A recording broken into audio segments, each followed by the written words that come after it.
Hello students. Recently जून 2020 का जो exam था वो 19 नवंबर को हुआ है और इससे रिलेटेड कुछ मेमोरी बेस्ड क्वेश्चंस जो कि स्टूडेंट से मुझे मिले हैं उनके आंसर मैं अपलोड कर रहा हूँ। एक क्वेश्चन था इसमें, टेम्परेचर दे रखा था। ए कोई बॉडी, दो परफेक्टली ब्लैक बॉडी थी, उनमें से किसी एक का टेम्परेचर 400 केल्विन और दूसरी का टेम्परेचर दे रखा था 200 केल्विन। और ये दे रखा था कि एरिया, पहली का जो एरिया है दूसरे के एरिया के डबल है। यानी A1 हमने 2A लिख लिया यहाँ पर और A2 लिख लिया अपना A। ये दे रखा, ए और भी दो बॉडी थी। ए का जो एरिया था वो दूसरी बॉडी का क्या था, डबल था, तो हमने दूसरी बॉडी का ए मान लिया एरिया और पहली बॉडी का क्या मान लिया, 2A मान लिया। अब इनका निकालना था पावर का ratio.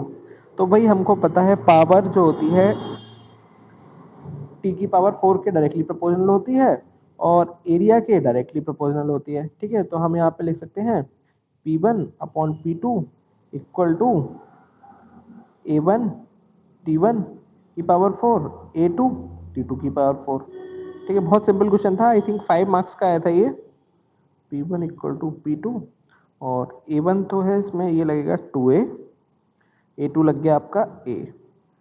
T1 upon T2, T1 कितना है यानी TA 400 और T2 यानी कि TB ये 200 है, इसकी पावर 4। तो ये कैंसिल आउट हो गया, ये 2 से कैंसिल हो गया, सॉरी ये 2 कैंसिल नहीं होगा, ये 2 4 से कैंसिल होगा। ठीक है, तो ये आ जाएगा 2 इंटू और यहाँ पे 2 आया, 2 टू जा 4, 4 टू जा 8, 8 टू 16 और ये आपका आ गया 32, यानी P1 अपॉन P2 ये आ गया 32। ये आपका आंसर होगा। होपफुली आपका भी यही आंसर आया होगा, यही आंसर बिल्कुल सही है। नेक्स्ट क्वेश्चन था एक बाइंडिंग एनर्जी का क्वेश्चन था। बाइंडिंग एनर्जी दे रखी थी, उसमें मोस्ट स्टेबल आइसोबार पूछा था, मतलब जेड की मोस्ट स्टेबल वैल्यू पूछी थी। ठीक है, तो इसे सॉल्व करते हैं। तो हमें ये पता है कि मोस्ट स्टेबल आइसोबार के लिए जो बाइंडिंग एनर्जी पर न्यूक्लियन है वो क्या होती है, del B over del Z equal to 0 के बराबर होता है। ठीक है, तो क्वेश्चन को सॉल्व करते हैं, देखते हैं क्या आता है आंसर। तो ये हमारा क्वेश्चन है, इसे सॉल्व करते हैं, डिफरेंशियल करेंगे हम। तो 0 del B over del Z 0 आएगा ये, और हमें मिलेगा माइनस का 2A3 Z ए की पावर -1/3,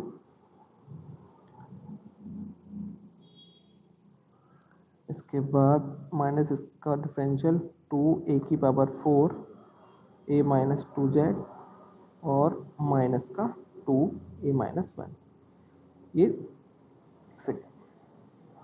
0 के इक्वल होगा।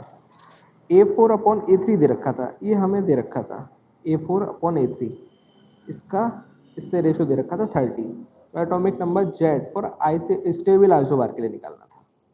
ठीक है, अब इसे सॉल्व करते हैं। माइनस का 2A3 Z ए की पावर माइनस का 1/3 और इसे इक्वल लेके जाएंगे इधर, तो ये दोनों क्या है, पहले से सॉल्व कर लेते हैं।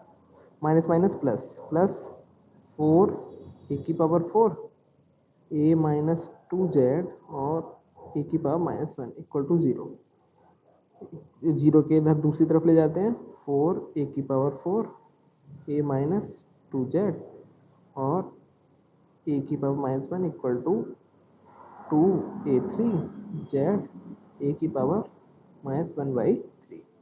तो ये 2 टू जा 4 हो जाएगा। अच्छा, A4/A3 की वैल्यू दे रखी है, तो A3 को इसे इस तरफ ले आते हैं, दूसरी तरफ, A4 ओवर A3 A-2Z ए की पावर -1 इक्वल टू Z और ए की पावर माइनस का 1/3। ठीक है, ये हो गया कितना, 30 वैल्यू दे रखी है। ठीक, अब A-2Z और इस A-1 को दूसरी तरफ ले जाते हैं, Z और ए की पावर 1 माइनस 1/3। ठीक है, ये वाला ए इधर अपॉन में ले गए, ए की पावर -1 और इसे ऊपर ले गए तो ए की पावर +1 बन जाएगा। 60 इंटू A-2Z बराबर Z ए की पावर 2/3। ठीक है, अब ये आ गया आपका 60A - 120Z equal to Z ए की पावर 2/3। निकालना क्या है हमें, z निकालना है 60a और ये equal to 120z plus z e की power 2/3। 60a equal to z common ले लो 120 प्लस a की पावर 2/3 और z आ गया आपका 60a अपॉन 120 प्लस a की पावर 2/3। ये आपका आंसर आएगा। आई थिंक एग्जाम में इसी तरीके का कोई आंसर दे रखा होगा, 4 आंसर थे तो बच्चे बता रहे थे यहाँ 30a दे रखा था इसी क्वेश्चन में, यहाँ पे 60 दे रखा था, लेकिन सही आंसर आपका ये होगा 60a अपॉन 120 प्लस a की पावर 2/3। ठीक है, 5 नंबर का क्वेश्चन था आई थिंक ये। नेक्स्ट क्वेश्चन है कॉम्प्लेक्स है, इसमें एफ जेड इक्वल टू दे रखा है और W square minus 2 W minus Z D W. तो हमें इसमें निकालना था रेसिड्यू। ठीक, सिंपल सा क्वेश्चन है ये। Gamma is counter clockwise of radius 3 है sorry. Value of function F Z at Z equal to 2 minus I. अब Z equal to 2 minus I दे रखा है हमें, तो पहले हम रेडियस निकाल लेते हैं कहाँ तक जाएगा। तो मॉड जेड निकालेंगे, कितना आएगा, मॉड जेड आएगा इसका √5। अब √5 क्या होता है, 3 से तो छोटा होता है, तो इसका मतलब इस कंटूर में आपके आ जाएगा, सर्किल में आ जाएगा। ठीक है, तो अब निकालते हैं इसका इंटीग्रेशन। तो रेसिड्यू क्या होता है, 2πi residue at omega equal to Z.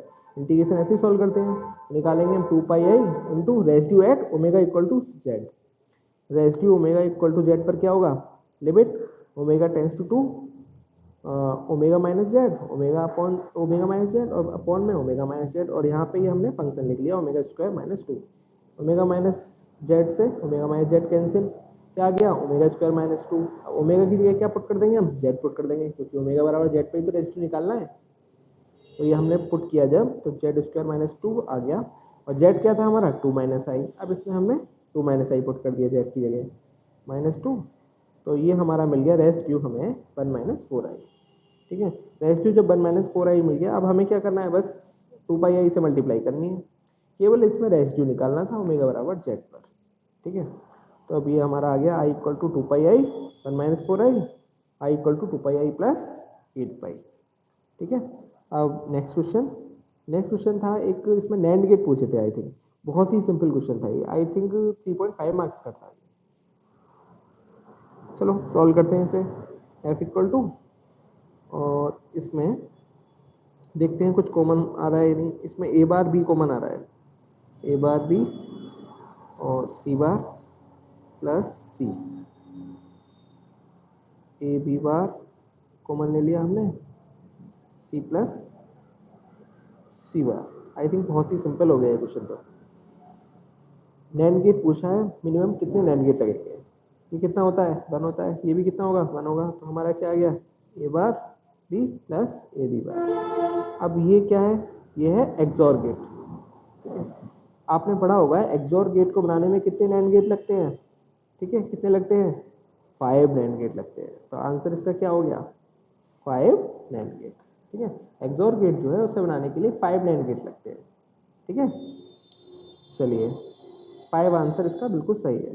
Next question, हाँ एक क्वेश्चन था जिसमें ये स्पिन दे रखे थे, आइजिंग मॉडल का क्वेश्चन था। तो इसका हमने एक शॉर्ट फॉर्म बता रखी है जेड निकालने का, 2 की power n cos hyperbolic beta J और n माइनस 1। अगर आपको स्पिन दे रखी है, स्पिन आपको पता लग जाती है, जैसे 3 स्पिन है इसमें, तो स्पिन हमारे क्या हो गए number of n equal to spin. ठीक, तो हम ये फॉर्मूला लगा सकते हैं इसके लिए। जेड क्या है यहाँ पे, पार्टीशन फंक्शन निकालना है, ये आपका क्वेश्चन है आइजिंग मॉडल का। तो इस तरीके के क्वेश्चन में 2 की power n cos hyperbolic beta J minus 1 direct लगा देंगे, तुरंत आंसर आ जाएगा। 5 नंबर क्वेश्चन बहुत ही सिंपल तरीके से हो जाएगा। तो यहाँ पे ये हो गया 2 की power 3, I think n equal to 3, एक 3 स्पिन है तो 3 हो गया, cos हाइपरबोलिक बीटा जे और ये 2 आ गया। अच्छा, बीटा को क्या लिख सकते हैं 1/kt भी लिख सकते हैं। दैट इक्वल टू ये आ गया 8 कॉस हाइपरबोलिक और j अपॉन के टी। ठीक है, ये इस तरीके का आंसर आपका कुछ कुछ बन रहा होगा। ठीक है, यही आपका बिल्कुल सही आंसर है। आपको बस फॉर्मूला याद रखना था ये वाला।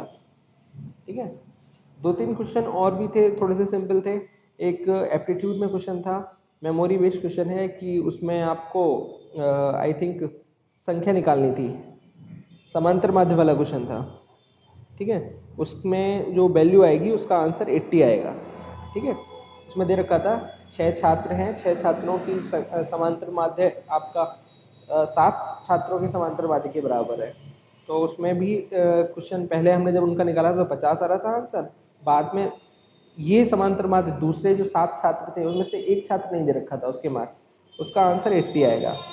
ये भी मेमोरी बेस्ड क्वेश्चन है, इसका सही बिल्कुल क्वेश्चन नहीं पता मुझे, लेकिन जैसा मैंने सॉल्व किया है तो उसके अकॉर्डिंग 80 आएगा। पूरा क्वेश्चन नहीं पता, बस इतना पता है कि समांतर माध्य वाला एक क्वेश्चन था, उसका आंसर 80 आएगा।